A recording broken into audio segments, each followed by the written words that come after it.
guys, welcome back to another little geek reviews. I always do going through all like the figures, action figures and stuff, and I haven't done board games for quite a while, and I've been clearing out a bit of stuff, and I have came across the 1985 release of Ghost Castle. Now back in 1985 this would have made me 11 years old, 12 years old.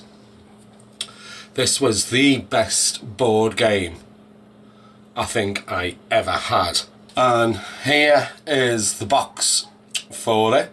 So I literally still can't believe I have got this after all these years. So it's like 1985, 95, 2005, 2015...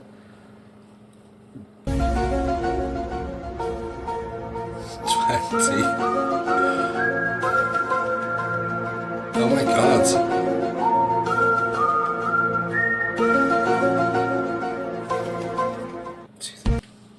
38 years. Here's the quick advert for it while I set up. Who's brave enough to play Ghost Castle? The victim's journey room by room. They take their chances. Along the way, anything can happen, and usually does. To win, you must reach the coffin and lay the ghost. Will anybody survive Ghost Castle from NB Games? So the object of the game is to creep through all the rooms and climb the stairs and close the coffin lid to actually lay out the ghost. But you will choose your player, you will throw your dice, move them type of moves, and then you will go to the spinner. If you get the little white ghost, each one has got a mask, and you just, this called scared stiff, you fit your mask onto your playing piece, and on your next turns you don't throw the dice, you actually remain rooted to the spot until you spin an actual footprint. So then you actually just work your way around the game. If you actually spin a skull, you can drop the skull into the coffin at the top. Now it can go on any red footprint throughout the game. So if you're on one of them, just beware. So we're just flipping around the board game now. And I'm showing you all the little types. So at the very start, as it goes through the coffin lid, it can drop the axe there, and if you're stepping on one of them red footprints, basically off with your head.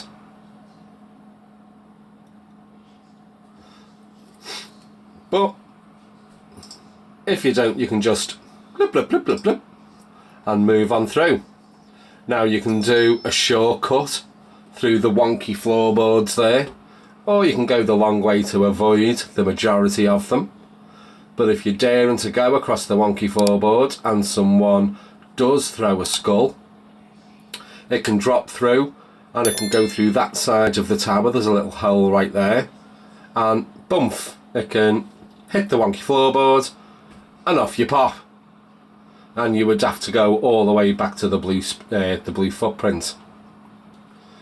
But if you made it through and you're throwing your dice again and you're going through all the usual footprints and you land on a green, if someone does drop one of the skulls, there's a little gap in the tower there, so it'll fall through, hit on the basket, and the mirror in the cellar, it's like a secret mirror, so you can just go through there, and again you'll go from one green footprint to the next green footprint.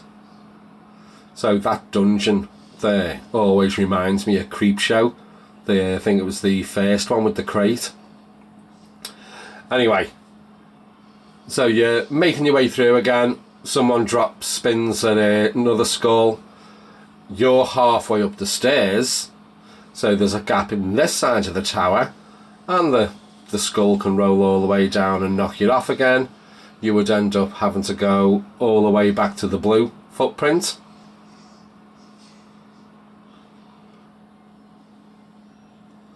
But basically, it's just to make yourself the winner, it is the first person to reach the actual top step, which magically then closes the coffin lid to lay the ghost out, and you then are declared the winner. Ta-da! So there it is, guys. There's your cheeky little review of the 1985 Ghost Castle. Drop us a like, drop us a sub, drop us a little bell notification. So, and I will catch you on the next one. See you laters.